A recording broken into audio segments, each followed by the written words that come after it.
آپ ان کے ساتھ کھڑے ہیں، ان کے ساتھ کھڑے ہیں جنہوں نے پوری تاریخ اسلام میں، پوری تاریخ میں یہودیوں کے شانہ بشانہ کھڑے ہو کر کے اسلام کو، سنت کو نقصان پہنچانے میں کوئی کسر نہیں چھوڑا۔ اسی لیے شیخ الاسلام نے لکھا، شیخ الاسلام نے کہا الرافضۃ حمیر الیہود، یہ روافض اور شیعہ یہ یہودیوں کے گدھے ہیں، اور یہودیوں کو جب کچھ کرنا ہوتا ہے اسلام کے ساتھ، مسلمانوں کے ساتھ، تو اسی گدھے پر سوار ہو کر کے اپنا کام کر ڈالتے ہیں۔ اور میں آپ کے ساتھ یہ کہنا چاہتا ہوں، ہمارے علماء نے لکھا، شیخ صالح فوزان نے اور دیگر علماء نے کہا، ہم یہ کہتے ہیں آج کے دور میں یہ شیعہ کس کو گدھا بنا کر کے چلتے ہیں، کس پر سواری کر کے امت کو گمراہ کرتے ہیں؟ کہا الاخوان المفلسون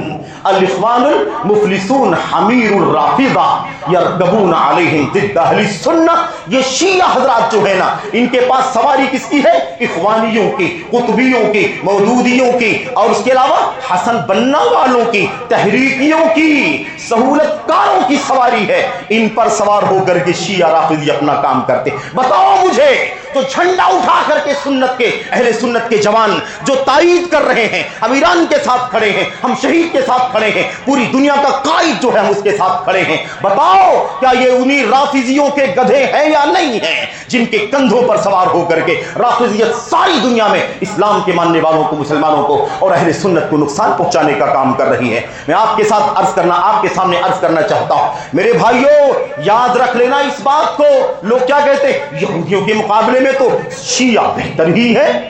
یار حد ہو گئی، یار حد ہو گئی میرے بھائیوں، اہل حدیث ہو، تمہیں اتنا سمجھ نہیں آتی۔ ارے وہ دونوں رضائی بھائی ہیں، شیعہ اور یہودی کون ہے؟ رضائی بھائی ہیں۔ شیعوں نے یہودیت کا دودھ پیا ہوا ہے۔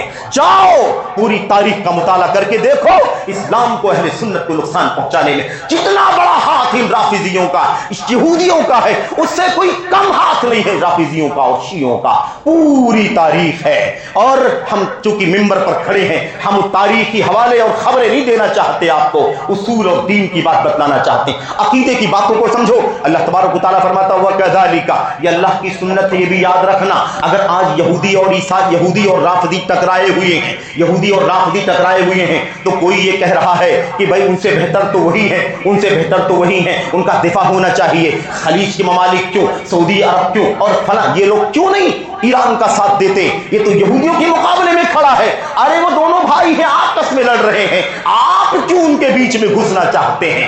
سمجھے ذرا، اللہ تبارک و تعالیٰ کے کلام کی آیتوں کو سامنے رکھو۔ وَكَذَلِكَ نُوَلِّي بَعْضَ الظَّالِمِينَ بَعْضًا بِمَا كَانُوا يَكْسِبُونَ۔